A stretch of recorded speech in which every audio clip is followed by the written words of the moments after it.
Call this meeting to order, workshop for February 11th, 2026. Jason, we'll start. Pledge allegiance to the flag of the United States of America, and to the republic for which it stands, one nation, under God, indivisible, with liberty and justice for all. Yes, unless you want to do roll call, Taylor? Taylor, Since I have you it wanna do all roll throughout, you can do roll call, you want me to? Good, Taylor. Come on, Taylor, you can do it. You can do it, Taylor. Come on, Tanner. Don't screw it up. Let's go left to right. Start with two. I guess we're- Should I just read it? Yeah, just read it. Okay. Mr. Elkins, Here. Mr. Stein, Here. Mr. Eads, Present. Mr. Galovich, Here. Mr. Ostrowski, Here. Ms. Pletch, Here. Mr. Shields, Mayor Pulse, Here. Mr. Ty, Here. Chief Katarina, Chief Coles, Here. Mr. Elias, Here. Mr. Bicey, Here. Mr. Cannon. Here. You got a complete presentation? First you mentioned We were in executive session for personnel contracts. and contracts. We have two presentations. Daryl, do you want to go first? Since you're far short. Daryl's not on. That's fine. Allegheny County on, actually, tomorrow from 11 to 11:30, they have discussions with the weather, National Weather Service about ice jam. If anybody wants to go on that, I'll get on the back of this, I'll leave this, and David can give it out. I was going to talk to you about Connection, but these gentlemen are from Connection. They have a meeting on Thursday down West Hempstead Police Station. They'll explain what they're all about. On April the 12th, we have a race on 8th Avenue, the Steel Valley Stride. They'll be contacting the police department in the borough for barricades and police officers. Nothing set in stone yet. Starting this month, the Keithport Bridge is going to be under construction. It's going to be a 2-year project. Right now, the chances of having delays or occasional detours, but in 2028, they're going to close that bridge for 90 days. July 12th, they're closing Squirrel Hill Tunnel. The delay comes through 28 days. the detour comes through Munhall, Homestead, West Homestead, Rankin. They're going to have one police officer at the top of the Bronze Hill there, one at the high level bridge, and they'll be asking Munhall for one for the flyover bridge. The project will be approximately for 25 days. It will be a total shutdown. So I know Bob may have trouble getting asphalt in that during that time period, being on 2nd Avenue. I think, Borough Manager, I'll give you the flyer on The copies of the flyer right over there. Okay. For public. And the other thing I have is, since the weather is so cold, I'm pushing the home fire alarm safety. The American Red Cross is, along with members of the fire department, are putting in free smoke alarms to anybody to call. I have a handout here that'll tell them how to do it, or they can just call the American Red Cross, and they will come out along with a member of the fire department themselves and install the smoke alarms for free for them. Does that matter if they're owners or renters? It doesn't matter. If you need a smoke alarm, they're going to come out and put it in. It's just a little bit of paperwork to fill out, but it's for safety, and the way the weather's been, we need it, especially with the number of fires. Darryl, I have a quick question. Are they gonna be the 10-year battery ones? Pardon? Are they gonna be the 10-year battery ones? The smoke alarms? Yes, they're battery ones. The 10-year ones? The first alert, I think. Yeah, so 10 Yeah, I years. believe they're 10-year one. And on the May 7th, we have the the race down on the waterfront, Growth on the Run, where there'll be lead barricades and things like that. That's a really neat race. They expect between 5,000 and 6,000 people this year. It's amazing. That was large last year. Yeah. Last year they had between 4 and 5. They expect more this year. That's all I have. Thank you. Thank you. Thanks, Daryl. Okay, next, is that the next? Yeah. Next presentation?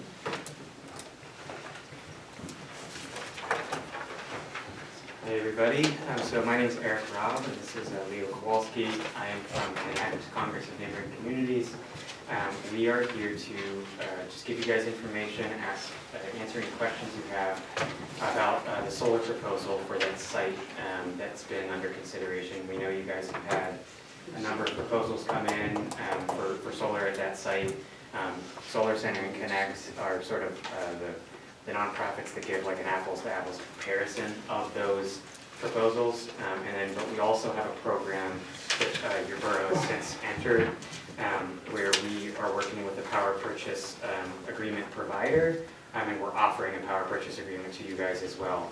And what that is, on the first page of your handout, it's called Get Solar Connect. We've been working on this project for since 2023, I believe. It's been a long time coming, but in a sense, it is a collaborative project between multiple local governments. So, you know, Munhall isn't the only one that's considered solar, and Munhall wouldn't be the only one that's considering a power purchase agreement model for that solar. A couple of those governments are West Mifflin, Etna, Ross, Carnegie. There's 7 total, and so you can see them up there on that map. We started this program in 2023. We've assessed a number of sites, and we have about 17 projects at 17 sites currently with those 7 governments, and so Munhall would be the 8th government, should you guys choose to move forward with that type of arrangement. Everywhere from public spaces like DPW buildings to, there's a couple ground mount. I know ground mount is what you guys would be considering at that site. Here, there's a couple parking canopies that have been considered, and of course rooftop. So a great variety. We've kept these governments together for 3 years now at this point because the numbers really have worked out in their favor, and the goal is to try to potentially sign contracts sometime by the end of this quarter or very beginning of the next quarter. So that's sort of the overview. Leo's here to give the most updated proposal since I think you heard from us last in September 9th, I believe. So he'll give the details about the proposal compared to what you guys saw last time. Yeah, thank you. Yeah, just a reminder, we're a nonprofit, 501c3. We're based out of Pittsburgh, but we work statewide. Been around for about 9 years. And generally, our goal is to be a non-biased perspective on how solar works. So we can do design, like this is our in-house design. We assist with bids and all the financing as much as we can. Our goal is to get it out to local labor, try to work as locally as possible, and give you a variety of choices to choose from. We've done a lot of that work at the beginning of this Connect project, like going out, soliciting tons of bids, a lot of financial analysis, and where we ended up was this power purchase agreement that Eric's describing. And that effectively is some entity is actually going to finance all of the solar, the development, the construction, and they're going to own and operate it for 25 years on your behalf.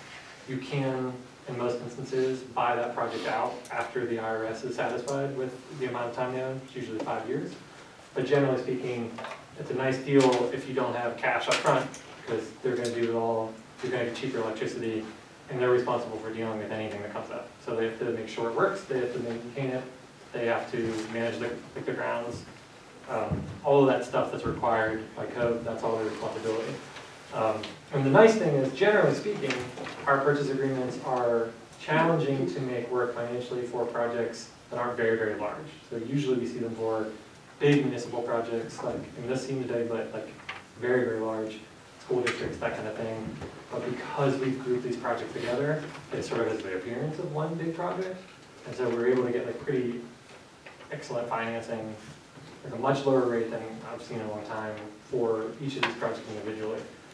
But yeah, so basically, this is the design that we have laid out. Like, it's based on understanding that we have of what would be usable ground. It's 110% of the borough's estimated electricity consumption excluding the streetlights, which we can't offset because Duke Light owns and operates those and will not let you do that. So that's unfortunately how they like to operate that. We have no control of it. But that's all your other electricity. So it's slightly higher than what you need, but that gives you a little bit of play between years where it's a little down, a little up. And the power purchase agreement on the next page is pretty significant cost savings. We're modeling it at just north of $800,000 over the 25-year term. So that's, you know, versus what we presume your electricity cost would be if you stay in the market. We use a 4% increase every year as the sort of model on what they're going to cost. And this would increase about 1.5%. So your electricity rate would be mapped out for 25 years. It'll go up a little bit each year, but we're predicting that the normal cost of electricity would go up a lot more. If you follow electricity prices, 4% probably feels pretty low. It's been about 9% over the last 5 years. You know, obviously there's things come and go in the electricity market, but generally speaking, the things that are causing electricity to go up are not getting more stable, they're getting worse. So we have more energy going in the grid with data centers and electrification, and a lot of our resources that generate electricity now are falling apart. So we have old generation resources, and what we expect to use versus what we have, those aren't moving in good directions for ratepayers. So we feel like 4% is pretty conservative. We model a couple different ways, but that's what this would look like. That's where we get the number from, is basically if we weren't paying your bill the way you are now, and this is the dividend between those two things. Yeah, and that's pretty much it. I mean, everything that the developer, in this instance, we would be using, as you mentioned, the Capital Good Fund, which is they're a nonprofit as well. So the owner-operator of the system is CDFI, they're Community Development Financial Institution. They're doing this work because they want to do good in the community. So that's one of the reasons the cost is so much lower, is that they're not a private equity firm looking to make money. Their goal is to provide as much support as possible to these communities. Along with the Connect cohort, we have 60 total projects that we've put into the PPA, Capital Good Fund. So there will be a lot of projects in this area that will fall under this, including small businesses, up to school districts, and we have one college that's regional, which I can't tell you about yet, but so it's a pretty good mix of organizations. You're definitely not alone. You're part of a pretty big stakeholder group. Yeah, and just one last thing. By switching to Capital Grid Fund, we were working with a different private developer before this to give you these proposals, and that's what they were offering. And that's what's reflected in your old PPA proposal on the right-hand side of that power purchase agreement page. And that was estimating somewhere around $500,000 in savings over the lifetime of that project. So you can see the difference, massive improvement. And across the board for those other 7 municipalities as well, they have significantly improved. So that's the latest update, that's the latest proposal. We are happy to take any questions about the site, about the financial analysis. Yeah. I don't know if I heard you correctly. What was the difference with the old PPA proposal and the new PPA, because that's significant in dollars? Yeah, so we started out when we first started pursuing this with the Connect group, we were working with it was a for-profit developer, a good one, but a for-profit entity that would be using just sort of regular, bankable capital. They'd be going to the bank like anyone else. So the interest rates are high, and they have a profit margin that they need to hit. In the last 9 months, we've been working with CDFI for a while, but in the last 9 months, we realized that they could go out and get us a PPA using less expensive money. So we have some nonprofit capital that's going in, actually federally funded money at its core. So it's much lower interest rate, and they are taking a much smaller chunk of profit because they're a nonprofit entity. They just need to maintain operation costs. So basically, we just cut out a lot of the for-profit aspects of this. Dave, our current electric bill is what, about $300,000 a year, roughly? That sounds about right, yeah. Not the streetlights? So, yeah, without the streetlights, I mean, about that, give or take, right? Yeah. In dealing with this, I mean, again, whoever you have do this, they're gonna have a huge investment, and their ROI has to be something. So, I guess my question is, in dealing with that, could we get monthly or quarterly report of how much megawatts that's generating. Yeah. So, I mean, I get it that we're gonna save 300,000 a year, over 10 years, you're looking at $3 million that we would actually save. So we could see the savings, I think, on the backside of this, but what are we really talking about as cost generating that actual solar farm produces? Because when you're talking about just that one area down there, we also have our parking lot back here. If you wanna put a canopy up there and, you know, generate more funds, I mean, we have the space to do that, but how's it gonna benefit the borough? You know what I mean? Yeah, absolutely. So, yeah, a couple pieces there. So there would be a local developer that would be actually building the system. So you talk about like ROI profit margin, like somebody's getting paid to build the thing. And then obviously this nonprofit's going to extract a little bit of value to try to maintain and control it. But we do typically with these things have like real-time monitoring and reports. So like if this does get installed, you would have access to something where you could look up what it's producing hourly by hourly. I mean, you could, it's another investment, but you could have a kiosk sitting right there. You could have an LED screen. You could bring it up and show the curve. So you'll have all the data on the production. One thing that's to note is that even if you were zeroing out the supply portion of your bill of solar, like if you weren't paying a DIF's kind of rate, you were just getting free solar, you would still have a bill because there are things that Duquesne Light's going to charge you no matter what, poles and wire company. So your bill will still exist. Unfortunately, it's very, very hard to get that to zero because they're going to charge you for other things. But connecting it to your other point about additional canopies, we could definitely look at that stuff. The challenge with parking canopies is they require a lot of infrastructure to build, right? You have to build steel eaves, it has certain engineering requirements, so it adds a lot of expense. And that, on the timeline that we have to secure the federal tax benefits, would be really tough. Because unfortunately, the bill that was passed in summer last year is wiping away all the federal incentives for this. So minimum 30% of the system cost is covered by the tax credit currently. As of the end of next year, it's totally gone. And if you don't have significant piece of this project, generally speaking, done by July of this year, you're not in a good place to actually get the tax credit. But all the projects under Capital Good Fund have been safe harbor. So they actually put money down. They put 5% down on every project, including this one, on the assumption it's going to go through. If it doesn't, you're good. You're not obligated to do anything. They'll reassign it. But they basically took a big leap and said that we think we can get these all done. And by putting that money down last year, they have last year's goals. So they have 4 years to build the project. Whereas if we wait until the end of the summer, you have to get it done by the end of next year. So it's possible to add additional solar to what we expect out. It should be really tight. It's a lot of decisions to make. I got a question. Are you allowed to produce more how much electricity can you produce over what you use? Pretty much infinite amount as of the current timing rules. The challenge with that is it's twofold. You do shave a little bit of the value once you get past 100%, because there's some additional costs that the utility company does not have to give you back after you go to 100%. So you have transmission costs associated with them delivering you electricity. After 100%, they can only give you the retail rate, which is still pretty high. The other challenge is that the utility companies hate that it's unlimited right now. That's a rule they do not like. It's the way the net metering law is written, but that's like their main focus when they lobby, is to get that restricted. I don't know if they'll ever be successful, but if they are, that's the thing that's going to go. And we are always concerned about putting organizations in place where they might build a really, really big system, way overproduce, and then 2 years later, state government's like, we're actually going to bring it down to 100%. And you may or may not be grandfathered in. I think it would be fine, but it's usually not a great political look either. And Duquesne Light has every incentive to make your life harder if you do it. The original size of this system was actually much larger than this, and it was downsized for that reason. There are also some other reasons to not make it super large, which includes the federal incentive I was talking about.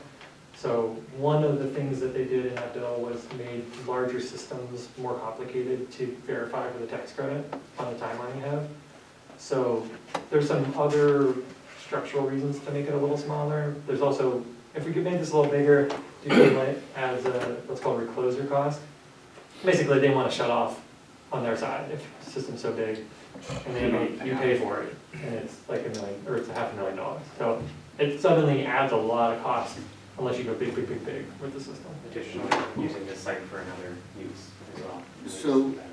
So last year when you guys came in, and we've had several other companies come through, you know, one of the main questions that I heard from a lot of myself and the general public, right? I mean, we're generating cost, and that's safe. It's generating electricity is giving us money back in our pocket, right? So I get that, it makes sense. However, from listening to some of the residents, you know, the main question is, how much are we generating? So again, it's having your 25-30% on your ROI for that investor. Yeah. Do you know what I mean? But actually showing the public, like, hey, we're generating this as free tax money. Yeah. Do you know what I mean? To help save us and offset that and put us somewhere else. But they're also making X. So if it kind of looks cattywampus, that's where the questions start coming in at, and I don't have those answers. Yeah. And everybody that I asked on the backside, because I'm a newly elected council member, I never really got the answer from them on that, to see what the offset is. You know what I mean? To say, hey, we're going to erase our at least 80% of our electric bill for this year, but they're also going to make X. You know what I mean? Yeah, and from a public point of view, I don't know how to answer that. So would you guys, do you have an estimate of saying, hey, look, this is the split of what we're looking at? Yeah, you can definitely break that out.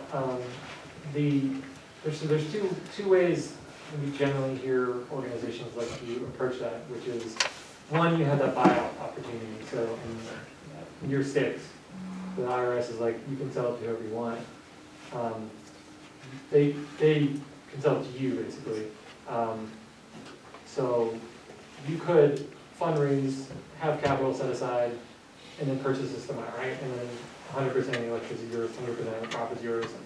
The advantages of doing it this way, if you need to speak to somebody, is operations, maintenance, all of the equipment issues that would come up typically are early. So with any technology, you buy something out of the box, the first year or two is when it's going to fail, if it's going to fail.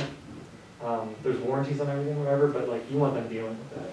So it's a nice split to let them deal with the problem solving at the beginning, establish a precedent, get everyone comfortable with how it works, and then you can buy it out and have it if you want to increase your profit margin. And then the other thing is the alternative is either you're paying for it up front with cash, or you have to take out loans. And usually people don't love having conversations about taking out loans, even if it's profitable, if it makes sense.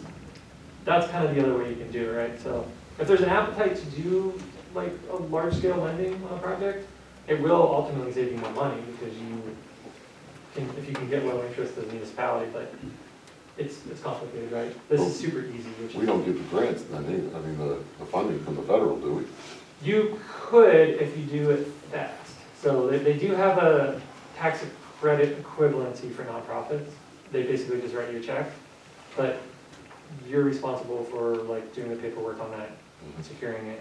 Sometimes municipalities don't feel great about that because it's your risk. This way, it's somebody else's risk, right? They're obligated to do it on your behalf. So that's the trade-off. It's a little more work, timeline's tight, and you have to take out some kind of funding mechanism. Because we presented, that was a place we started with the rest of the connecting municipality, and this is what they decided they wanted to do. Every single municipality had this type of conversation, and it landed. I mean, yes, the numbers or the margin looks a lot higher when you own the system, but it comes with all that other baggage. And every of the other 7 municipalities all decided that for the short term and for the timeline, a power purchase agreement. That's how they did it. The other 7 municipalities, how did they finance it? Yeah, they're a part of same it. thing. They're in the same. You guys got caught up to 2 years worth of work that we put in with those other municipalities, and then we know that you had other proposals come in at that time, and we were connected actually through your solicitor, I believe, who is the shared solicitor with West Mifflin Borough, who is in this project. And another benefit to Munhall that wasn't mentioned is that because Greg did that work on the legal end of all this, that's shared work that doesn't have to be done. 2 times, sorry. Double. Yeah, it's been functionally been reviewed by 7 solicitations. How fun is that, right? So a lot of legal work went into understanding agreement and the structures. So these other municipalities, they signed already, the ones that are on here? Nobody has signed yet. That is again by the end of this quarter, very early next quarter is the target date. Each municipality can sign on their own timeline. That's a new development because we did switch to that CDFI instead of that other private developer. Some municipalities are going to come in a little early, some will come in a little late, and their rates or them signing will not affect whether you are offered this rate or not. So whatever your decision is your decision, does not affect those municipalities and vice versa. No one else has included any school districts? Not in this portfolio. Not this one, no? No, we work with several school districts to do power purchase agreements. Mostly in like the Indiana area school district actually just voted to sign a power purchase agreement. I mean, literally, our school district buildings and our borough buildings are in the same neighborhoods. Yeah. It would make a lot of sense to include them all. Yeah, absolutely. If there's an opportunity to talk to the school district, I'm happy to do it. They're usually pretty good solar projects, the big buildings that use electricity.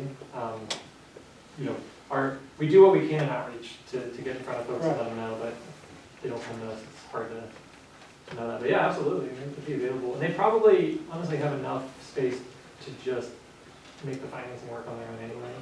But they have this big cohort we're putting together. And final note on the canopy as well. We actually, like I had said, a couple of canopies were considered for other municipalities. We actually took those out to make certain that the margins were better for those municipalities. They're just expensive, like you said, steel and concrete. So. It'd be nice to have a state incentive, like New Jersey has a canopy incentive. We actually fabricate, there's a fabricator in Ambridge that makes those eaves and ships them to Jersey for them to benefit from the tax credit. A bummer, but it's true. So the school district question actually segues into a question I had, and this is probably for people who aren't around for the previous presentations. So if I'm not mistaken, this property owes back taxes to Munhall, the school district, and the county. If this is pursued, does that trigger payment back to the school district and the county? Yes. They wouldn't know that. No, I said it's for the previous people that were here for the previous presentations. As far as they said no. If we use a lot of it for, you can put a park or put the bikeway through, that would kind of circumvent that part of it. If the bikeway would come through there, Yeah, that would kind of Has to be used for recreation. recreation. right. So that So, would kind of- so if we pursued this, we would owe those taxes. Or we would talk to them and Yeah. say, hey, this is a worthwhile public good. Well, that's what I was thinking when they said that, it could possibly include it. If we can get the school district on board, and maybe they'd walk away from their taxes and then just the county would be the issue. Yeah, to the recreational part, one of the standard things that people do with these is they plant native plant gardens underneath it. It's lower maintenance, you have to mow it once a year pretty much. So there's definitely like visual aesthetic thing that some people worry about, but when you see 3-foot tall native plants flowering all around the solar, it's gonna look pretty good. So there's a lot you can do to make this like a good recreational space. It obviously needs to be fenced in, it's a big electrical system, but a lot of folks have found ways to integrate it into public spaces and make that comfortable. What's the average lifespan on the panels? Yeah, your average warranty for a tier 1 panel, which is like Bloomberg rates panels, it's like their highest rating is 25-year warranty. Some of them, for ground mount, sometimes people use bifacial, they actually collect energy on both sides. And the reason you would do that outside is plants underneath it get a little more light. Those will often go up to 30 years. There's a converter, as part of the system inverters that switch from AC to DC.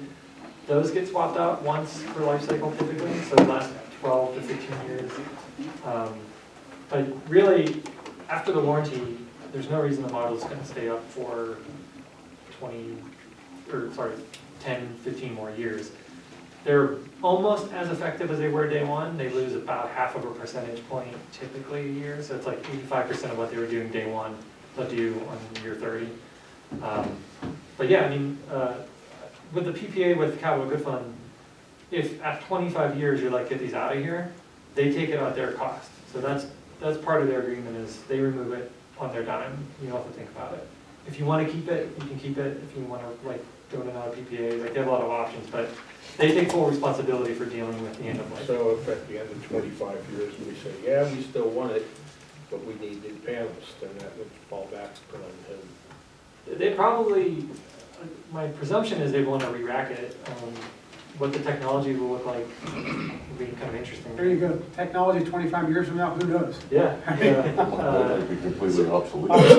Yeah, solar in the last 10 years moved a lot. It's starting to slow down. There's only so much you can do with basically silicon. Like, we're kind of at the end point of that, but who knows, right? My question is when we have all this snow, is one of your people in your company gonna come and clean that snow off of it? So they would be responsible for maintaining the usage of it. So that's another reason the power purchase agreement is interesting. They're obligated contractually to produce the energy they say they're going to produce. So it's their job. Would it be like, 3 foot of snow and the energy, like the panels aren't producing? They have to get out here and deal with it. Generally speaking, solar doesn't hold snow very long. It's designed to collect sunlight, so it usually slows off. Most people here don't do a lot of maintenance, like to wash and clean it. You get a lot of rain, snow cleans it off. And when it is snowing and raining the most is usually when you're not producing a lot of energy because the days are shorter. So it's not as big of a deal, but yeah, that's their deal to deal with. Sure. I have solar just in my house. Great. But is there, if there is a problem and it's not working at full capacity, Yeah. is there like a base station that you would notice it first before we get a bill and, or something? And say, hey, you know what, it's not working at full capacity. I think we need to come out and take a look at it. Will they notify us? Yeah, so under the PPA, they're going to be real-time monitoring it and obligated to deal with anything that comes up immediately. You would have access to that same data. So like if you were checking it every morning, you would see that. Even if you were to purchase this yourself, we generally recommend you get a contract for maintenance with the developer. So they usually do real-time monitoring, and again, they're contractually obligated to see that and tell you that it's happening. But they're the ones that would notify us. We wouldn't have to. They would see it before you almost. They would notify us before we would Yeah, absolutely. realize there's a problem. Yeah. Anything else? Everybody good? Good. Great. Thank you. Thank you. Great question. Thank you. All right. Any public comments? Reading? Naturally, everybody, only will let you down. You don't. First, I just want to ask Dave Cannon, the article, the legal ad that was in last Thursday's paper that says, consider a proposed ordinance amending the ordinance 1558, providing revised guidelines and standards for restoration following ground and road surface openings for any reason. Is this, you can explain this to me, is this what we were talking about, like raising the amount of asphalt from 1.5 to 3 inches? Yes, Matt. Okay, oh, Matt, I'm Yeah. sorry. Being that it was ordinance, I figured it was. Well, yeah, hand in hand, but yeah, that was what we were talking about. It's the same basic replacement, we just changed the depth of the asphalt. And it scares me when it says for any reason. Should it not be stated, like if they're working on Homestead Duquesne Road, then it would be at Homestead Duquesne Road? Instead of, I don't know, I find that hard to believe. Any reason, to me, is not real professional. Yeah, and any road opening application, any utility reason. Okay. Anything that need to get a road opening permit for is what Oh, that's based for a on. road permit. Yeah. Okay. Here's my second thing. Naturally, you all know I was here at the last council meeting, and between then and now, my little brain was kicking a mile a minute. Regarding the police car issue, okay? I wanted to ask, do our other policemen who come to work or leave from here to go home, do they use a police car? No, I don't believe so. no. They cannot They do use not this. use. So the police Police car car. is strictly for police work. Police car is for police work, yes. Okay, I don't know if any of you are aware, but I did drive from here to West Street, made the right, went to Forest, went down Forest, and made the left at Laurel Hill. Chief Caterino's house is 7/10 of a mile. I really would like to know what happened to common sense as far as getting a new car for 1.4 miles each time he's here. And I'm assuming he's here 5 days a week. Am I right, Dave? Okay, versus $35,000 from forfeiture money and $35,000 from the budget. And I did ask last month, was this $35,000 in the budget to buy a police car on our end? And the answer was no. Would you consider paying him for his mileage? We don't pay the policemen. And all our policemen do not live in Munhall Homestead, West Homestead. And the comment was made, well, every police chief in the county has a car. I think we need to be realistic here. Every one of you took an oath saying you would do the best for the borough. 1.4 miles. Randy, can I say something? That day. It's not just for him to come back and forth to work. There's other stuff the chief has to do during the day, and he needs a vehicle to do it. Right. While he's here, he can have the police vehicle. But why does he need a new police vehicle, Dave? The chief is a 24/7 employee. You know, as a chief, he's 24/7. He can get a call at 2 o'clock in the morning that he needs to come out. Okay, so And you take to the come car. up here and to exchange in his personal car, to exchange his car for a police car, it could take, you know, another 30 seconds. I think a little more than 30 seconds. I think a little more than I'll that. do I'd 5 say minutes. 5 minutes. 5 minutes. Can I have the floor for a But I second? think he needs to Yeah. have, you know, a car. I do. Tim? Brittany, you say that we took an oath, There you go. okay? You took an oath also, you sat right next to me I know I did. at the end of last year and most of it. You never brought up one time when Tom was taking the vehicle from here to his house in Jefferson Hills. It was never an issue. It wasn't a brand new car. It was still a vehicle. It was not in the budget. It was still a police Well, it was in the vehicle budget. that he drove from here to his house in Jefferson Hills. Every single day, to and from. It was never an issue. And when Tom got called out, he came out.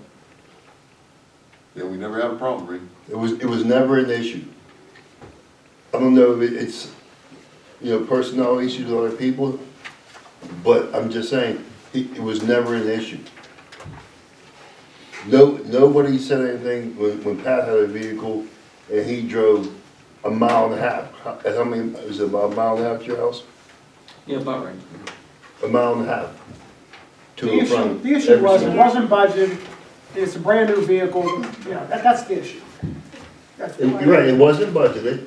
This council voted 6-1, I It think did, it was. it's over. And it's over, and we're still beating a dead horse. Well, I'm not, I just, Well, I she's asking questions. as a That was person, 5 to just 2, wanted to Tim. say all this. What? That was 5 to 2. Oh, 5-2, I'm sorry. That's all right. I was close. So I think if I'm not mistaken, it's needed because we needed another car for the new canine officer. No, we needed a No, car no, for for the, the detective. Oh, for the detective. the DEA guy. Okay, so it's So the just chief's we car. have more officers than we have cars, or more needs than we have cars. It's not that Jamie needs a new car, it's just that we don't have enough cars to satisfy the needs of the force. I just think $35,000 is a lot of money when it wasn't in the budget. But also, Randy, Okay. the chief we have now is a working chief and he does go out a lot. Are you saying that Tom didn't? I mean, Tom didn't go to a lot of calls. Pat Campbell? I don't know about Pat Campbell, I wasn't around, but Tommy didn't go to a lot of calls because he was the chief. He's got the card. He's done the vehicle. All I right, guess, so Randy, okay, here we go. everybody gets 3 minutes. Well, I'm just going to say regarding the assistant police chief last month. I don't understand how it could be brought up that you were going to choose Vince Abbott, that was fine. When asked what was his starting salary, nobody knew. I don't know of any celebrity in this world who takes a job and doesn't know what their paycheck is. I just want to say, a lot of people have commented. How could you accept a job if you didn't know what your pay was? Isn't that one of the first things you ask? What are your benefits? What are your pay? I'm just saying. So what's his salary going to be? It's not here, and I'm assuming No, but it'll be voted on next week. It'll be the same rate that Jamie's rate was. okay, which was what? I don't know off the top of my head, but you'll have it next week. Okay, I had no on this clue. wonderful issue, it says iPad cost. What's that? iPad cost. Whose idea is this? Please explain to me. What's this Council all has about? requested to make their job easier and to reduce paperwork, to use iPads for the, basically, operations during meetings and workshops and committee meetings. And council, I think, to a T, has generally agreed to that, but hasn't been voted on officially. And of course, it's not that high of an expense, so it's, if the council requested it, I see no reason not to move forward with it. Okay, I know that it's before your time, David, but I'm just saying, previously, there were iPads bought for council, they Yes. were never returned. So these new ones that we're buying, they will be marked. Yes, they'll be None of the remarked, but they property probably will not be assigned to returned. Really, excuse me, but there was really, that happened? Pardon me? That really Yeah, happened? after 4 years, yeah, people didn't return because they were basically, And so we didn't, Paperweight you know. They were outdated? completely outdated after Okay, 4 okay. years, yeah. I don't care that they're outdated. Okay, you're right. I mean, I can definitely collect them and then throw them away if you want. Or you could give them to somebody, Because in 2015, when I left, I turned mine in, just so you know. Yeah, just well, so you all know. Technical stuff doesn't last that, a 4-year lifespan, nobody wants it, they're not worth any money. There should be a little bit more accountability on getting them back, but from a money perspective, it's null. There sits Daryl Parker, or Daryl Hunt, sorry. And he wanted a computer for quite a while. He finally got that computer last year. He doesn't have, what, Daryl? The monitor, the printer, any of It's in the this. budget for this year, though. I talked to David about it. Yeah, it's all Okay. good. I hope you this is. How many computers are you talking about? Are we saying 7 for You council? talking about iPads? iPads. iPad 7 plus the mayor. And as I stand here, I mean, God knows I'm 77 and none of you are. I would think every single one of you have your own computer, and I don't understand where iPad, why you want to use your own. Well, it's a legal situation there, Rini. If you put this stuff on your computer, and if something goes wrong, they can search your computer and know all your private information, and I don't want that.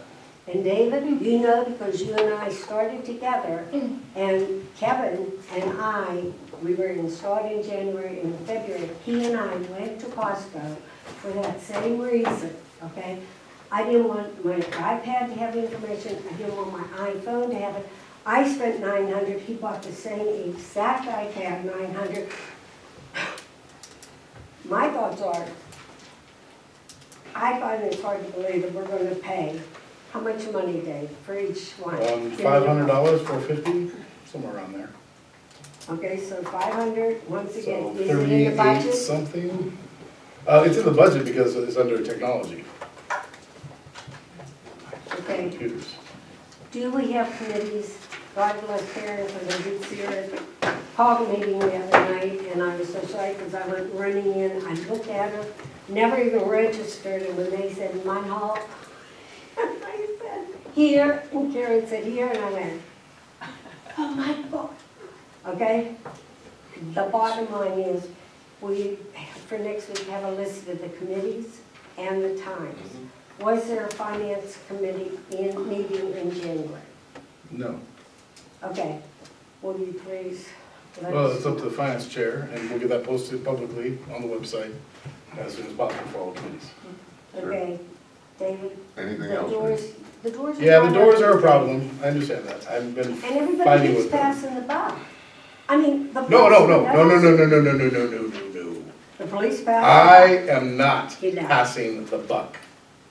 Make Well, that it's for 4 clear. years, or how many? David, I am working with Telephonics to get the issue addressed. This is an issue that has been dealt with for a couple of years, and I'm working to solve the problem.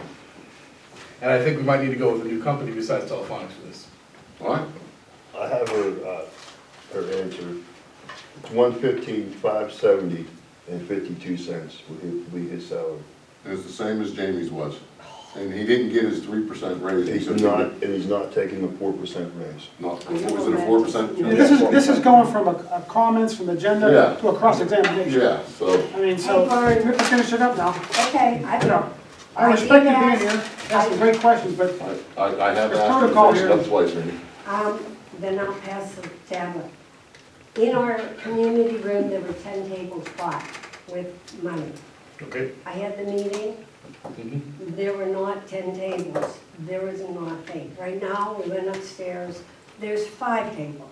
Where are the other 5? And if somebody's going to use the community room, I think they need to put it back the way it was found. The round tables, my ladies and 2 men, and those 2 men are in their 70s. We get them back in the holder, and we get many tables that we use back standing up. Where are the other 5 tables? One of them is downstairs where the recycle, I assume. Mhm. Where are the other 4? I'll have to look into that. Dave, did I not mention that to you last Tuesday? what happened to the tables, Ray? We don't know. They're gone. Allegedly. Allegedly. They're somewhere in the building, I'm sure. I'll do a. I don't think anybody's taking them out of the building. I'm not making any comment, but I thank you for letting me talk this long, everybody. Thanks, Ray. Thank you, Randy. Thank you all. Yep. Any more public comments? Come on, Donna. You don't have the tablet, do you? No. Just a question. How was this evening's meeting advertised? I mean, obviously everybody knows because obviously everybody is internal. It was advertised in the newspaper. What newspaper? Go Valley Mirror, we do all our advertisements. It was? Do you have that copy? I don't have a copy now. You don't have the copy? I'll look for it. Are you saying it was in last week's? I don't know. I have to look and see when it was sent off. Do you remember when we sent that off, Taylor? We sent it last week sometime. Okay, last week sometime. Yeah. So probably last week, probably last Thursday, was it last Thursday? Or we'll check with I'm the- just going to tell you it was not. All right. So, Yeah, I'll double check and make sure. I don't know why it wasn't, because we set it off at the beginning of last week. It Yeah. should have been last Thursdays. because as you can see in the audience, there's no public people here, except people that know. The meeting's still Then- at 6:30. It's not. You guys decided, Yeah. yeah, and that's fine, that's cool, I don't care. But I'll I'm double just check, saying, so, the yeah. public didn't know. Right. When does the Valley Mirror come out? Thursdays. Thursdays, Thursdays. Well, there's no way we could have sent the request in, it'd be on the paper last Thursday. that's what I'm It wouldn't saying. work. So it wasn't. No, if I said it last Monday, it would have got it. If we said it last Monday, it would have got it. I don't know what the Monday's time, usually I don't know their how cutoff it for works. Valley. Tuesday is usually the cutoff. But Cut off Tuesday? I had the bill. Yeah. Did we send it the Friday before? we approved it last month. It should have been sent Correct. directly after the Right. meeting. We approved So it, it had time to be out. So the public is aware of the meeting We tonight. It shouldn't, wasn't we sent out shouldn't, early enough. we shouldn't have waited till last week to send it. It was a month ago. It was, So it's 2 our or 3 fault. weeks ago? About 3 weeks I ago. don't remember when I sent it. Yeah. Yeah. So it was sent out about, from this point, I guess it was sent off Friday before maybe? So it was sent off The Friday before last Friday. Friday before last Friday. So it was sent out about 12 days ago.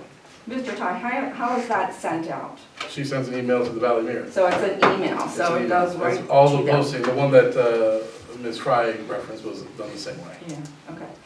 And then And it was just actually another- done after, so I'm surprised that one didn't show up. Okay, and this is just a comment, and probably because I'm a computer nerd. Our website is not up to date. So, I'm not sure, Mr. Eads, if your name is Time, or Timmy, or Timothy, but it's in there as Time Eads. I don't know, maybe that is your real name. But time is limited here. 'cause Gotcha, then that makes sense. No, so I would just say, can we please keep our borough website up to date? I am working on that. I've made a lot of improvements, and I will continue to make improvements to it. Well, I'm happy to hear that you're working on it, thank you. Thank you. Thank you. I Anybody hope else? that was 3 minutes, right? So, you were over, Oh, was a I? little bit. Okay. Not like being. Hi. How you doing? Good. Ed Fletcher, currently resides at 4413 Superior Street. I'm here to talk about the fleet maintenance agreement that this borough may or may not enter into with First Vehicle. I don't come here representing Glenn or the fire department specifically, but I am going to speak as a fireman, somebody that is involved. Those of you that have been on council in the past and through my term as fire chief understand what my problems are and should still remember some of the issues that I had with First Vehicle. And I am imploring this council to not re-enter into an agreement with First Vehicle. There are other ways that we can move forward with a fleet maintenance program. My reasons for this are many. Specifically, when we got First Vehicle, it was a great thing for us, the borough, and it appeared to be. It was there from the beginning of that. Their job is to maintain the fleet, do the routine maintenances, and make repairs. A few years after that contract was signed and we found out we had some major repairs that needed done, First Vehicle sat at a meeting with us, I was involved in, and said that they are not doing major repairs under their contract on any fire truck that is over 15 years old. Because NFPA, the National Fire Protection Institute standard on fire trucks, says that fire trucks have to be replaced, should be replaced every 15 years. And I sat there and went, what? This town doesn't have the money to replace our fire trucks every 15 years. And I told Scott from First Vehicle that he was full of, okay? I said, that's bull. So now I have a fleet of fire trucks at the time that were all almost over 15 years, and none of them are eligible for regular major maintenance repairs under our First Vehicle contract. Therefore, if we blew an engine or dropped a trainer or something like that, we absorbed the cost. Okay? We suffered through that. We maintained the fleet. As long as the fleet's maintained properly, you can get by. It's usually not a problem with maintenance. It's very much a needed thing for the street department, because what people don't understand is the street department uses fleet maintenance tremendously, like with the plows and the different repairs and the garbage trucks and all that stuff that's going on. So it's very important for the borough as a whole. In order to keep that back there, we have to keep 3 entities: borough, police department, the fire department, and the street department. They all have to be under that umbrella in order for us to afford that protection of First Vehicle, right? I understand that. So let's talk about the police department portion of that. What does First Vehicle do for the police department? Well, if there's a major repair in a police car, who services that police car? The dealership, right? Drop a tranny, blow an engine in a police car. 9 times out of 10, there may be some instances I am incorrect, 9 times out of 10, it's a warranty problem. So what does First Vehicle actually do for the police? They might fix a light bar, maybe a radio, they change tires, they change brakes, they change oil and filters, right? That's nothing, you can have that done at Listax, or you could hire a new prep mechanic for nothing to do that. What do they do for the street department? Vicey would have to comment on that. It would be a long list of what they do for the street department. What do they do for the fire department? Well, let's talk about a modern fire engine. Bernie, the fire engine you came up in, and that I came up in originally, is not even close to the same animal that a modern fire truck is. Not even close. The old fire trucks that we came up in were basically a garbage truck with a fire truck body stacked on top of it. Standard transmission, diesel engine, no electronics, no BS on it. Modern fire trucks are like the space shuttle with the amount of equipment they have on it. The computer this, computer that, remote this, remote that. It's unbelievable. So First Vehicle's growing with the times. They should be able to handle those problems, right? So I go back to, I'm going to concentrate on a couple of pieces of equipment for you. The first one is number 5's ladder truck. Number 5's ladder truck is a $1 million piece of equipment. Nothing in this borough costs $1 million. Our ladder truck does. It's a $1 million piece of equipment. It was bought in 2012. purchased in 2012, right? Meticulously maintained by our first vehicle fleet. Yet, what was the cost of that repair with the ladder? Just about 80 grand. $80,000. What did we have to do? Ladder truck came out of service for 6 months, 8 months, goes to KME, which is in central Pennsylvania. They have to lift the ladder off of it with a crane, take it off, and redo the turntable and all the bearings. Why? They were ruined. Who ruined them? Improper use of the vehicle? Not likely. Improper maintenance? Absolutely. Okay? I'm setting this up here for you guys to start thinking about something. So, to Glenn's horror, he has no idea I'm coming. I would normally have let him know, so I apologize for not telling you ahead of time I was going to speak. Perfectly fine. You guys know I love Glenn and the job he's doing. I couldn't ask for a better replacement. Anyways, that truck, after digging into it, we found out, was never maintained to the specs. Get a new vehicle, you get a book about this stick and another book about this stick and a CD. And that's all the maintenance procedures for that manufacturer. Take it down the first vehicle, you hand it to them, and I expected as fire chief, that maintenance manual was being looked at and those procedures were being followed and done, only to find out that the grease that was on the turntable can be traced back to the original grease that was at installation. They never greased anything. And how old is that truck? 2012. They never greased anything. Huh? 2009. 2009, there you go. So that ladder, that's a crime against us, okay? So if the people make mistakes, you know, first thing was fleet maintenance, whatever. I'll give them some, I get it, you can't find everything, you can't fix everything. Routine maintenance, proper routine maintenance, proper greasing of the ladder truck. By the way, there's other stuff that you guys don't know that's done, that's not done by first vehicle. For instance, those shafts on the ladder truck, when the ladder truck's extended, they have to be greased regularly, and that's usually done at the station by the members. And that's just a simple handful of grease on those things, and you run it in and out a couple times, drop it down. That's required, that's regular, you know, maintenance on the vehicle. So anyways, here we are with a $1,000 repair, a ladder truck that's out, $1 million ladder truck that's out of service all this time, because it wasn't maintained properly. That's one. I have a list of these, okay, but I'm going to go back to number 4's pumper. Number 4's pumper was purchased by me. We delivered, and it was delivered in 2002, I think. So it's a 2002. And I was on the committee, I spec'd that truck out, built that baby. It was my baby, right? It has 30,000 miles on it. Tim, in years of engines, what's that? Brand new? Right?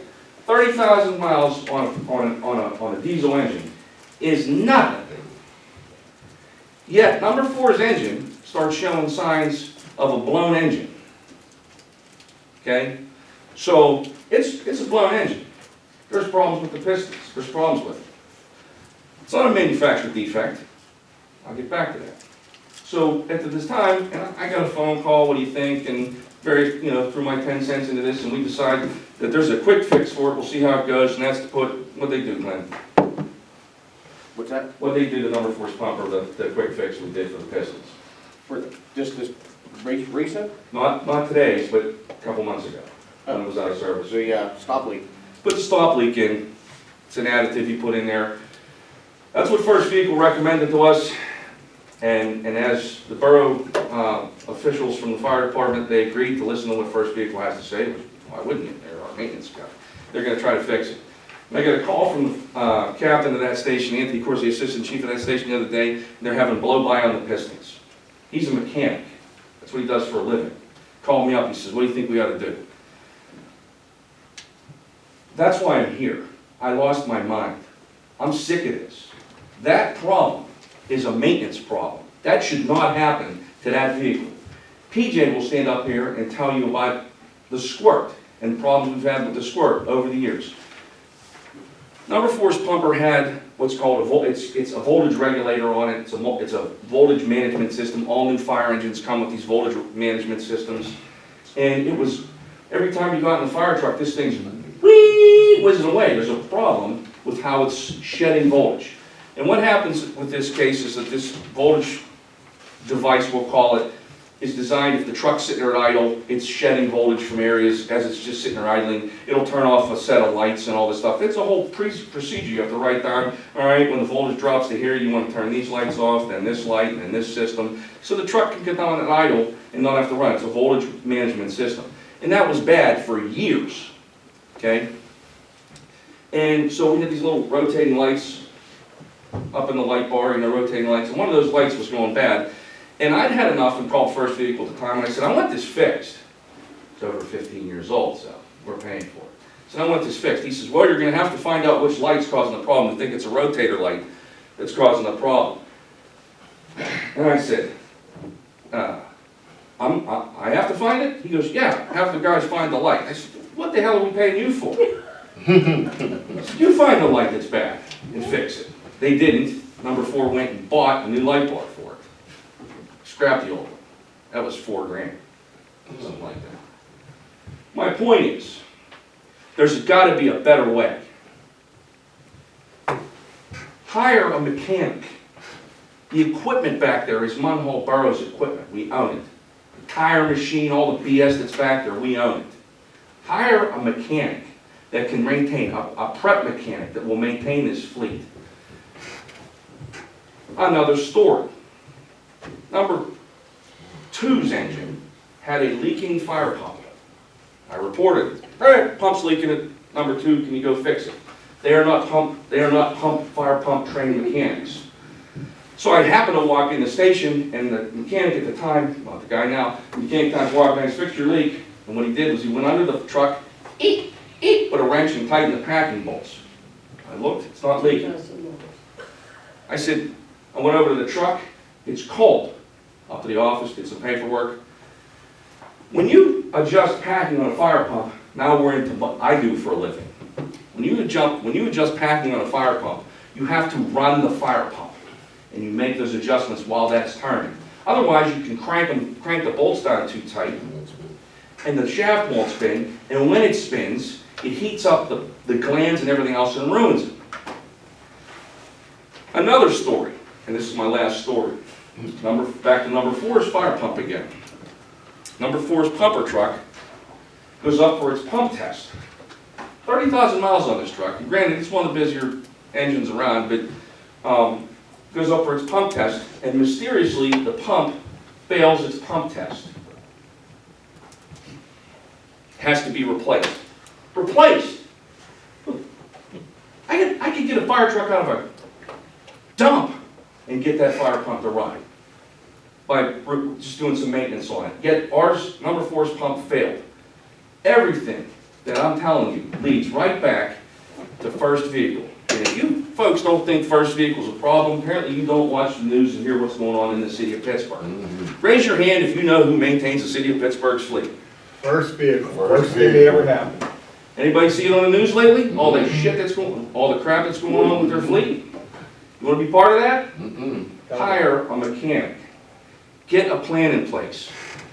Well, how do we do our fire pump tests? I don't know, 10 grand a year we can bring Nitrous in to do our fire pump tests. Another couple of grand we can bring in a company to test our ladders and our ladder trucks. We can do that, huh? We already have that. There you go. Okay? We don't need First Vehicle to screw up our fire trucks. If we had somebody back there that was just doing routine maintenance or brought it to the chief's attention, because we don't know what's going on behind closed scenes. They're running a business. They see major repairs, and like any business, they're like, let's do this, let's do that, let's not make the major repair. And by this time, it's now a major repair that we have to deal with. Hey, real quick, just so that you know, I voiced my concern to this council multiple times on that. So, not to this one. And Some of you are off the hook. just to put it on record here, do you feel that if proper maintenance was done on our fleet, that we would not, do you think we would have the same issues that we would have? If proper maintenance was, it's an emphatic yes.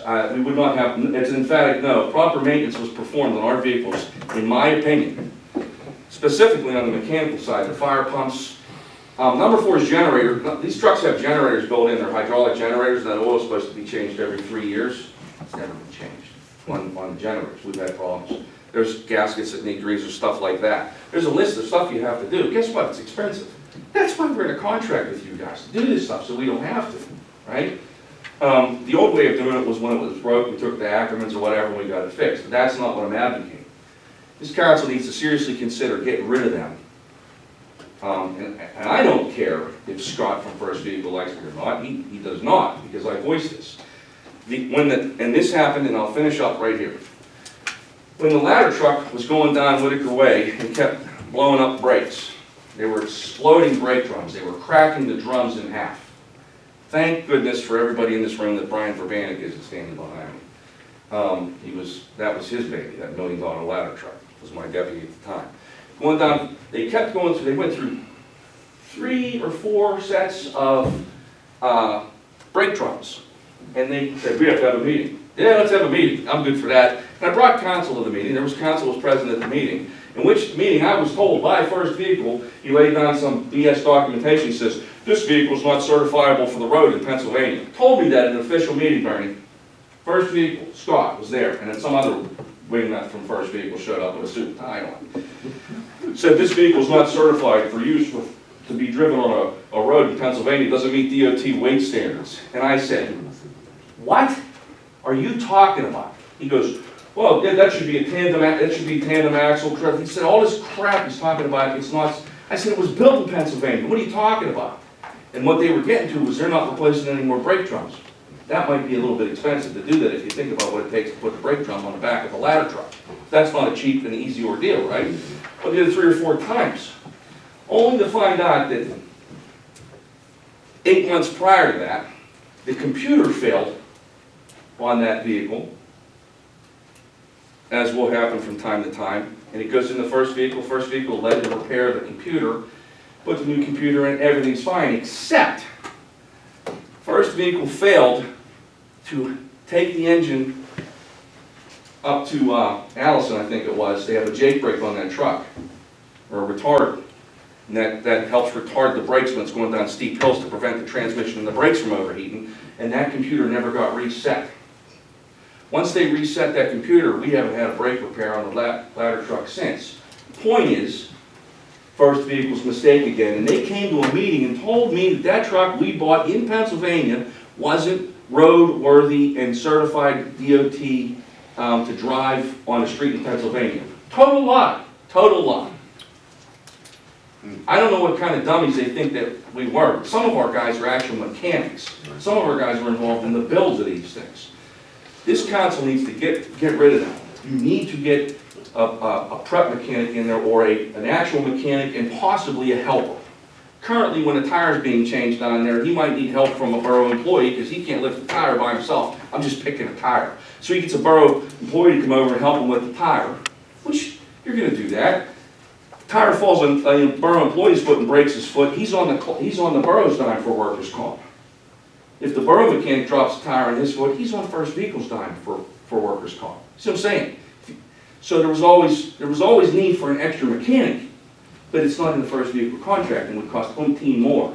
So, does anybody have any questions for me? Because you guys know, I do. To get me here, again, after all these years I've been out, you know, obviously it's a heartburn issue. Yeah. So again, I apologize to you guys for not telling you. I usually would have called you ahead of time, but I took a nap when I came home from work and I didn't have time. So I drove your 3 minutes, you know, and we're gonna let you go. You didn't know when I stood up here that I was gonna go. Well, the reason why I let you go is because you were giving us information that we're thinking We're about. gonna let you go in your 3 minutes. I just liked your hat, Ed. Would you let this council know the cost of a new fire engine, right now? $700,000. Will you let this council know? It's actually more. It's more than that. $750 million for just an engine. That's it. It's more than that. What the cost is to replace that tower? $2 million. Can you say that again? $2 million. Thank you. Do we need them? Yep. We do. We do. That's another thing I get. Conversation for another time. And we have 40 vehicles. We don't. Mr. Pledge? What? Just one. Did you rehearse that before you came here? Your speech? Yeah. No, I just bitch at people who work all day long. It felt very well rehearsed. Any other questions? No, but I do have a comment. I just want to say that throughout all those conversations on TRAC, TransDev, routine maintenance apparently was not followed and is still not being followed. And I think we need to start doing something about that right away. I agree. That's why we need to look at it. I appreciate you. Hey, I appreciate you for the extra time and listening to me. It's obviously It was something something we're making a passionate. decision on, and you had information for us, that's why I let it go. Happy to help, I'm available on phone call away. I'll call you. You screen my calls, I don't even want to talk. I do. Any more public comments? No? Engineers report? I don't have a report for this meeting, since I wasn't aware that we were giving reports this meeting. All right. But I will tell you that Main Street is moving forward. We had a meeting with them on Monday. The light posts are 8 weeks out, but they're looking to start work probably mid to end of the month. Start demoing the sidewalks for phase 1. Other than that, you have the revised paving list in your package. I added Longfellow to that list. So the total cost is $634,000. I suggest we just put it out for bid and see where the numbers come in at and delete anything we, over the budget. Correct. Is that it? Yep.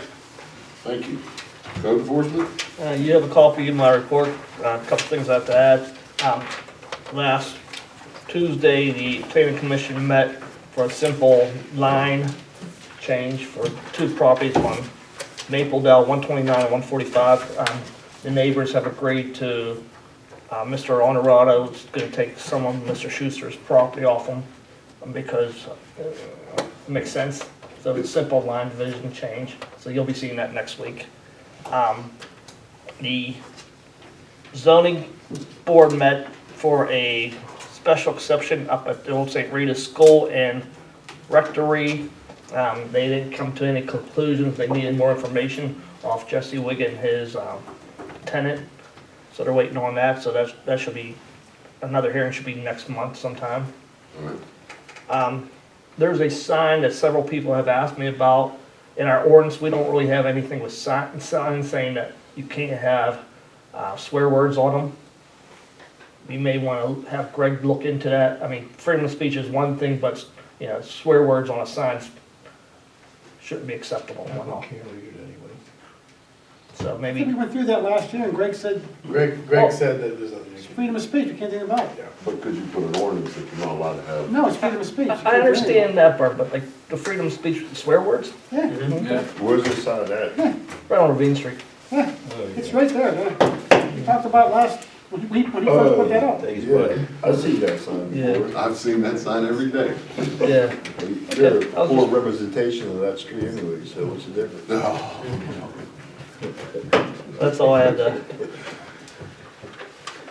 That concludes my report. Thank you. Public Works? All I have is we get about 75 ton of salt, about 125 ton of anti-skid. I don't know when I'm getting salt, if I'm getting salt. Last time I was told, end of this month. And how is the anti-skid working? And not real good. That's what I heard. Is it clogging stuff up? Yes.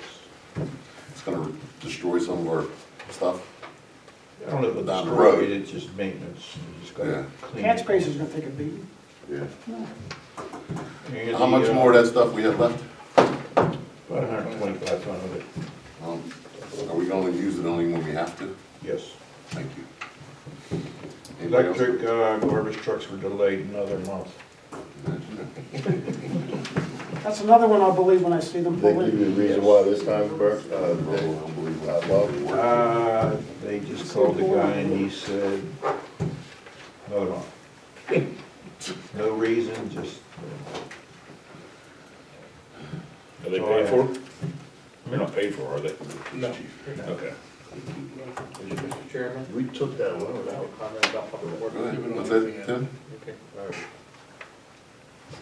Good. I just wanted to compliment you guys on the job that you did cleaning the roads and everything like that. It's not easy, And, you know, I'll put this public works department up against anybody. You only have to go half a block down the street, and you can see what went on with the city of Pittsburgh.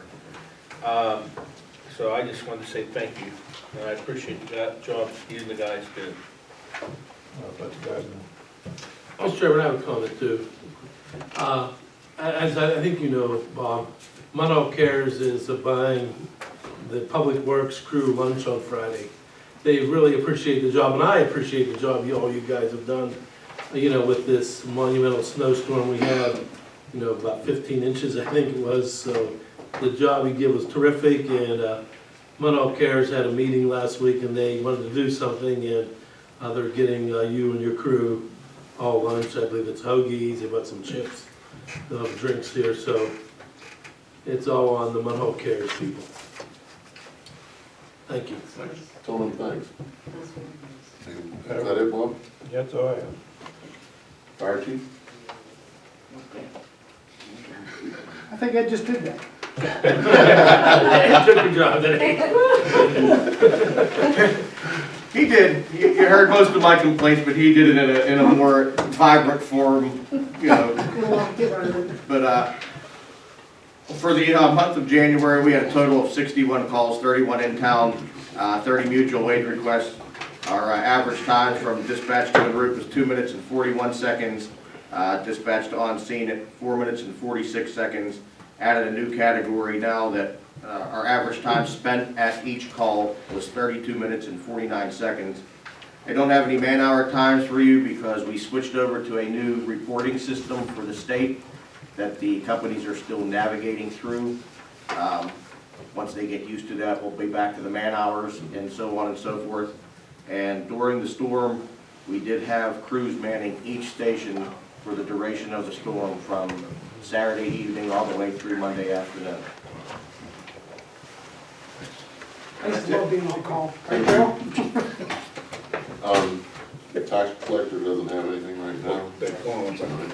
One quick question. Yes. On my way in here tonight, I found out, I guess, number 2 doesn't have water. Any idea what's going on over there? There was a pipe break up on the second floor of the borough building. Oh, okay. Now, they have to look for it, but we had all the water shut off over there. Okay. So, they're good over at Central for right now until they get people over there tomorrow to see what actually broke. Okay. To follow up, Extreme Restoration is coming tomorrow to continue cleaning Oh, cool. the break, the area that's damaged. Very minor water on the fire side. Okay. In the meter room, there's some. Matt's gonna come by next week and walk through the building with me and just check it out, make sure you're gonna bring one of your electrical engineer. Duquesne Light has said their end electrically is fine, but we gotta look at everything ourselves and see what's possibly damaged. And talking to Glenn earlier about it, he went through the building about a month ago, people checking all the pipes, make sure they were dry. They were, but I guess you think there's a hidden pipe in the walls, you don't know where it came from? Could be. I mean, there was no water. Yeah, we're also gonna work on capping off Why that water pipe line, would so have water in on the second floor. the fire It could be station used still can have to do the fire water, department, and then so make sure it's completely dry. It's just, So not up there. So the basement is still gonna be frozen with no water, so you're gonna still have to run water over there. How are you gonna control the heat?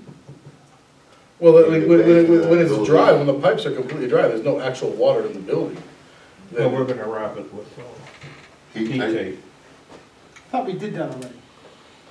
Well, there's a pipe that I guess we missed. We talked about the heat tape brought back in October. Thought that was done. If it's in the wall, of course you couldn't do it. There's voids in those walls over there you can't imagine. Really? Yeah. Pipes up in the ceilings, piped in the walls. Yeah. Every time you turn around, there's something. Yeah. We get so many pipes break over there. When you start getting into the ceiling with pipe, you're talking asbestos, you're talking bad stuff. I mean, how long are we gonna just keep band-aiding this building over there? Honestly, we're band-aiding that building over and over and over again. what do you talked suggest about we sending do? a committee up to have, There's a committee, it's named, yeah. and have something to start working on what we're gonna do with this building, that building. When do we have time, can we meet, guys? For that committee? Who's on the committee? I mean, we have to do something, we just can't keep Band-Aiding this building. You know, we talk about blight, and we have the biggest piece of blight Well, right here. Tim, you're good at getting us money, why don't we get us some money to tear that down? You can't have me advocating for money for Main Street, which we still need $9 Well, million. We need you're out $9 there million. advocating everywhere else, why can't you advocate for that? We need $9 million for Main Street, and we need $1 million to tear that down. I'd rather have $1 million on Main Street looking at. I would looking at too. pretty- Clean up the outside of that building, close it up, and go from there for now. But we have to figure out, you know, we talk about, you know, our bond rating and things like that. Where are we gonna get funding, you know, to build a new building right now? We have to try to maintain the ones that are in great operational, I'm not even gonna say great, but at least good operational. We have to figure something. Well, we gotta figure out We just keep Band-Aiding. what's gonna happen with the fire departments, and then we're gonna have to find the money to tear it down.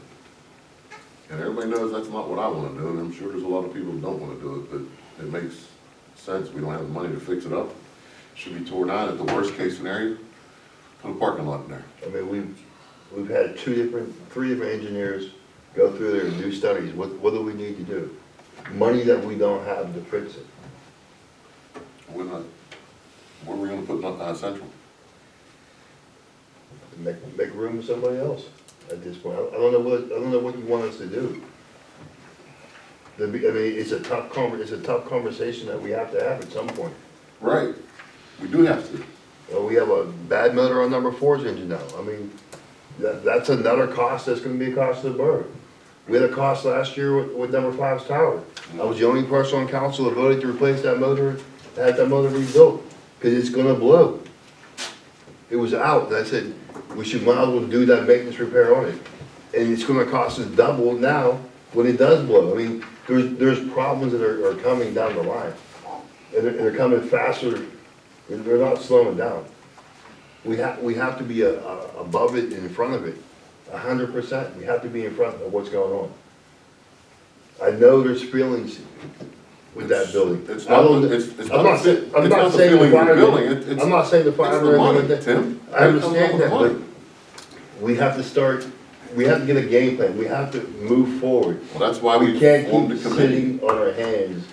That's why we Wait formed the a minute. committee, and the committee has Karen, met PJ, yet. when do you have time that you're? Whenever you want, because yeah, I'm good in the seriously. evenings too. Thursdays is my only bad night, so, I'm good anything. okay. Maybe we'll do a burger or something one night next week. You guys good? I agree, I think the conversation needs to be held too. I have my own reservations about that building still standing. While I do agree with Mr. Youngkins about waiting on the fire department, it's kind of like a tough needle to thread, you know, and trying to do what's right by the fire department who's not at that point of making any decisions while we still have to like maintain a building that none of us wants. And it was decisions by previous council that put Central in that position, let's not forget, when they decided to make the new borough building and made zero plans for Central over there. 100%.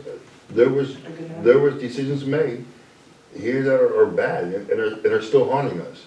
And I want to move forward where we don't have decisions that are haunting us. 100%. There's money out there to do different projects. The problem is us as a fire company, we can't get that money because we don't own the building. I mean, when we did, and I threw that number out there when I gave this plan and everything, and said it was a $9 million building. I mean, that was everything. I mean, that was probably overkill, but the problem was, somebody asked me, hey, what do you want to do? We were waiting for the council to figure out what they wanted to do. They did, so we did something. Well, council kept telling you, give us an idea. Yeah, so we did something, and we presented that idea. But we talked with multiple people about finance, And there's money out there, but problem is, we don't own the building. And So can we get with the It would have to be manager? somewhat of a joint effort. It has to be a joint effort. There's money we can get on our end to do. We wanna do a joint effort, Yeah. but we gotta have commitment from the fire departments. And we're trying, the fire departments are working on it. I understand that. We're trying to figure out the best plan. And then, but it says support the building. I said, I don't have, I mean, I've been in that building since I was a kid. Me too. And I have no attachments to it. I wasn't saying the firemen, There's but most there of were, these guys there was just members wanna of this They council wanna continue. who sat here and had attachments to that building, and like, if you would say tear it down or do something else with it, you know. I have emails, cause I sent an email out in November 5th of last year, making sure we didn't have what happened today happen. I was ahead of the game last year, and look where we're at today. But we were told everything was taken care of. And the one response I got was, well, we should fix that boiler and get the heat running in that building right there, which is a cost that we don't have the money to do right now. That boiler's been replaced 3 times in the last 30 years that I know And there was just 4 foot of water on it today. For who knows how long that water ran in the building before it came to the outside. The water been pumped out? Yes, they did that today. This is a tough conversation to have, Yeah, it is. but we have to have. But it's also tough when you don't have the money to do nothing with it, Tim. And we didn't wanna uproot a fire department. That's why we were trying to wait to see what they were gonna do, so we can decide what we were gonna do. Once they come up with their consolidation plan, then we can move forward. If they come up with a consolidation plan and they give us a letter saying that they're committed to do that and they're committed to go under one roof in that area, then we can work with the fire departments and get the funding to tear the building down, and there'll be money because they're consolidating. So there's money out there from the get because they're consolidating, and there's money we can get to tear down the building, but we are waiting on the firemen right now. With consolidation, yes, you can get a lot of money. Right. There's a ton of money. I mean, look at what Braddock and Rankin did. I mean, hell, they got $119,000 just to rebrand themselves, new lettering, you know, new signs on the buildings. There is a ton of money out there. And, you know, and again, I would be advocate for the borough of Munhall to get money for it. But that still doesn't stop the problem that we have right now with that building sitting over there. If we can get them merged in 1 year, 2 years, we still have to have a plan for that building moving forward. Well, There's gonna be costs with that The building. problem is, Tim, we're waiting to see what the fire department wanna do. We still have to move to a point. We have to get something moving on our end too, that's all I'm saying. I Most things understand, work when we try to work to the middle, and we'll get somewhere. If you guys have something, we have something. Yeah, I mean, we can gotta, sit down. we gotta join forces to make that work. Yep. And I need a commitment from you guys.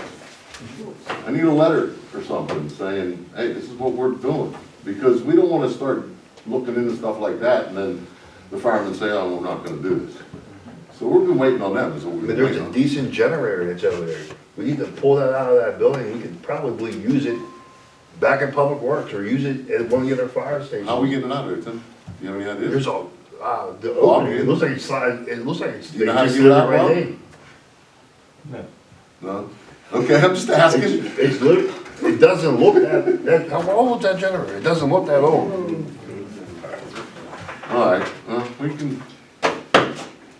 can work on it, Tim. You guys get your stuff together, and hopefully we can get the firemen to try to make a decision for us, please.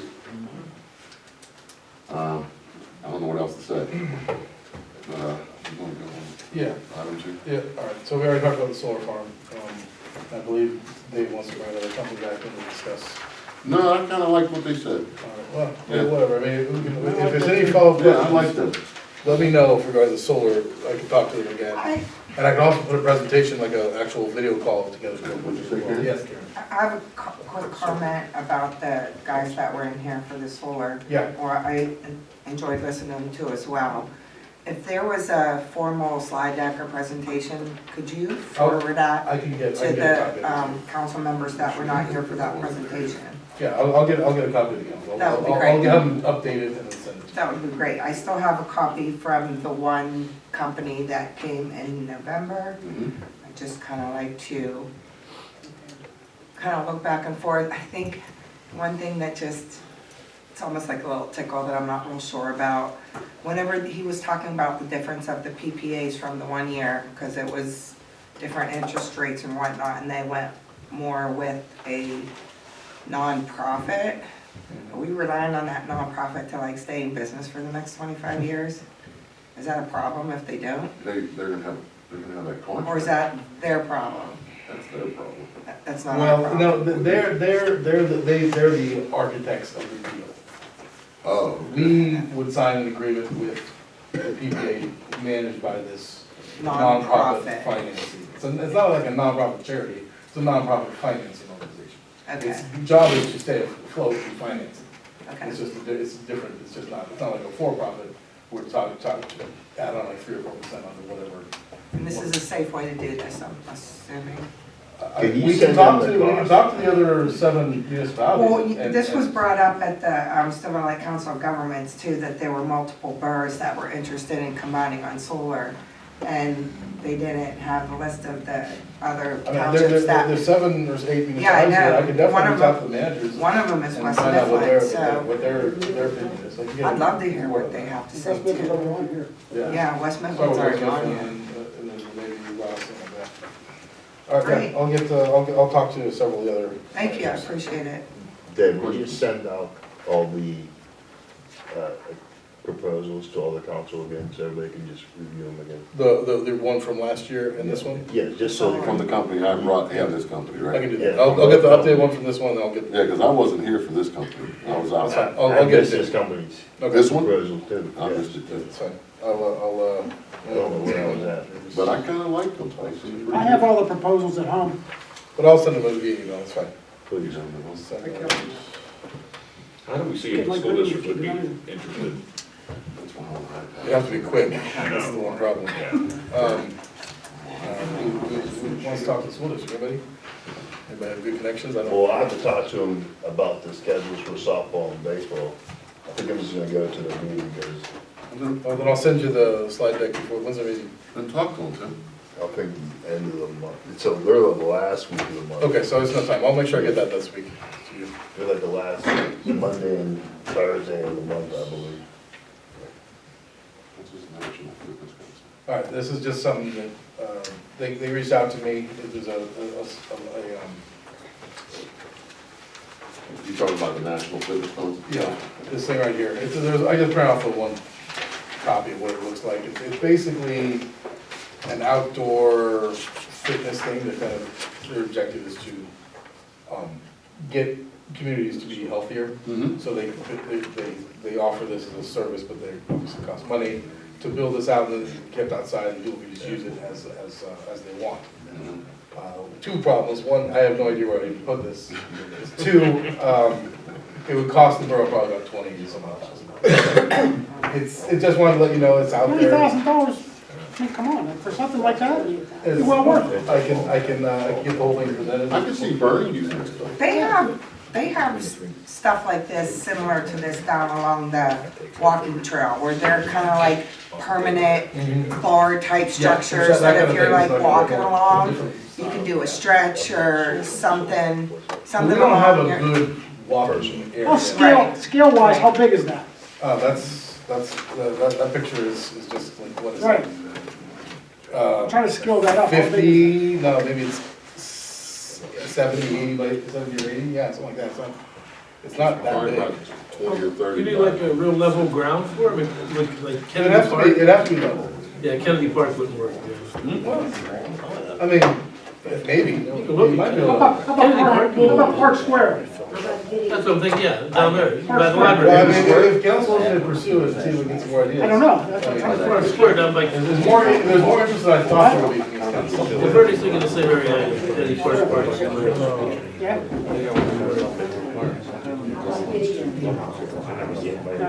I've used these on floors. That's why I just asked him, I don't know how big is it?